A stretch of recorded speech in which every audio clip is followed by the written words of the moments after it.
एक तरफ भारत की सुरक्षा चुनौतियां दिन ब दिन बढ़ती जा रही हैं, खास करके पड़ोसी देशों से आने वाले खतरों को देखते हुए भारतीय सेना को और मजबूत बनाने की ज़रूरत है।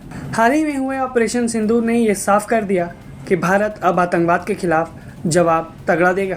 ऐसे में भारतीय सेना से जुड़ी एक बड़ी खबर सामने आ रही है, जहां ऑपरेशन सिंदूर के बाद रक्षा मंत्रालय अगले वित्तीय वर्ष 2026-27 के लिए रक्षा बजट में करीब 20% की बढ़ोतरी मांगने की तैयारी कर रहा है। अप्रैल में पहलगाम के भयानक आतंकी हमले के पीछे पाकिस्तान समर्थित आतंकियों का हाथ था, जिन्होंने 26 निर्दोष लोगों की हत्या कर दी थी। यह हमला सिर्फ सीमा पार से नहीं बल्कि भारत के अंदर धार्मिक आधार पर नफरत फैलाने की कोशिश था, और इसके जवाब में भारत ने 7 मई 2025 को ऑपरेशन सिंदूर की शुरुआत की, जो कि अभी भी जारी है। इस ऑपरेशन में भारतीय सेना ने पाकिस्तान और पाक अधिकृत कश्मीर में 9 बड़े आतंकी ठिकानों को सटीक हमलों के साथ तबाह कर दिया, जिसमें ब्रह्मोस मिसाइलें, आकाश एयर डिफेंस सिस्टम और स्वदेशी ड्रोन जैसी तकनीकों का जमकर इस्तेमाल हुआ। पाकिस्तान ने भी जवाबी कार्रवाई की कोशिश की और सैकड़ों ड्रोन और मिसाइलें भेजी, लेकिन भारत की मल्टी लेयर एयर डिफेंस ने उन्हें रोक दिया। यह ऑपरेशन सिर्फ 4-5 दिनों तक एक्टिव रहा, लेकिन इसने भारत की सैन्य ताकत और स्वदेशी हथियारों की विश्वसनीयता को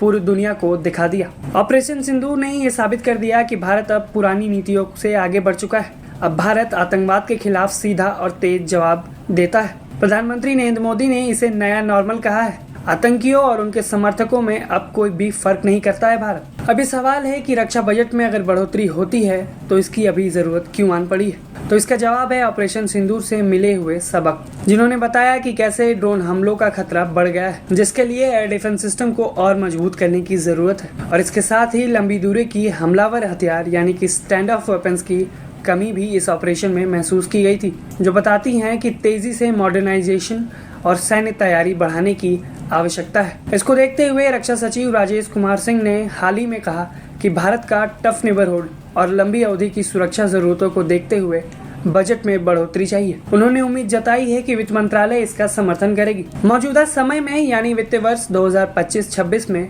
रक्षा बजट के लिए रक्षा मंत्रालय को रिकॉर्ड 6.81 लाख करोड़ रुपए आवंटित किए गए। यह आंकड़ा पिछले साल से करीब 9.5% ज्यादा है। इस मौजूदा बजट में कैपिटल खर्च यानी नए हथियार और उपकरण खरीदने के लिए करीब 1.80 लाख करोड़ रुपए आवंटित किए गए, और रेवेन्यू खर्च यानी वेतन, रखरखाव, ईंधन आदि के लिए करीब 3.12 लाख करोड़ रुपए। इसके साथ ही पेंशन के लिए 1.61 लाख करोड़ रुपए आवंटित किए गए। वहीं आधुनिकता को देखते हुए रिसर्च एवं डेवलपमेंट यानी DRDO के लिए 26,817 करोड़ रुपए दिए गए हैं। इस बजट का बड़ा हिस्सा आत्मनिर्भर भारत अभियान पर खर्च होता है, जिसके लिए 75% कैपिटल खर्च स्वदेशी कंपनियों से खरीदारी के लिए रखा जाता है। आने वाले अगले बजट में रक्षा मंत्रालय वित्तीय वर्ष 2026-27 के लिए बजट में करीब 20% की बढ़ोतरी मांगेगा, और अगर ये मंजूर हो जाती है तो बजट 8 लाख करोड़ रुपए से ज्यादा का हो सकता है, जिसके बाद इन पैसों के आवंटन का मुख्य फोकस इन क्षेत्रों पर होने वाला है, जहां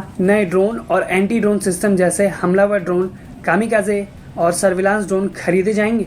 पाकिस्तानी ड्रोन हमलों से सबक लेते हुए एंटी ड्रोन तकनीक जैसे कि भार्गवास्त्र सिस्टम को बढ़ावा देने का काम किया जाएगा। इसके अलावा एयर डिफेंस सिस्टम जैसे कि आकाश S-400 जैसे सिस्टम की और यूनिट्स खरीदी जाएंगी, ताकि मल्टी लेयर डिफेंस को पूरे देश में फैलाया जा सके, खास करके सीमावर्ती इलाकों में। इसके अलावा हमलावर हथियार यानी कि अटैक वेपन्स जैसे कि लंबी दूरी की मिसाइलें, ब्रह्मोस जैसी रेंज वाली मिसाइलों को बढ़ाने का काम इस बजट से किया जाएगा। साथ ही में स्टैंड ऑफ वेपन, जिनसे दूर से ही दुश्मनों को निशाना बनाया जा सके, ऐसे नए फाइटर जेट, हेलीकॉप्टर और तोपों की खरीदी की जाएगी। इसके अलावा स्वदेशी उत्पादन और रिसर्च एंड डेवलपमेंट के तहत आत्मनिर्भर भारत को तेज किया जाएगा, जहां निजी कंपनियों और MSMEs को ज्यादा फंडिंग देने का प्रयास होगा, ताकि DRDO और निजी सेक्टर एक साथ मिलकर नई तकनीक विकसित कर सके। इन सब के इतर कुछ ध्यान सीमा के इलाकों में सड़कें, पुल, एयरबेस और लॉजिस्टिक को मजबूत करने में भी बजट का हिस्सा खर्च किया जाएगा।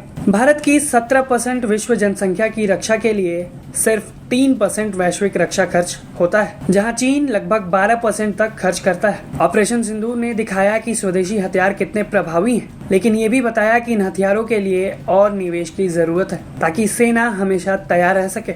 अब रक्षा बजट में ये बढ़ोतरी न सिर्फ सुरक्षा बढ़ाएगी बल्कि रोजगार भी पैदा करेगी और भारतीय कंपनियों को और भारतीय सेना को और मजबूत बनाएगी। ब्यूरो रिपोर्ट, भारत तक।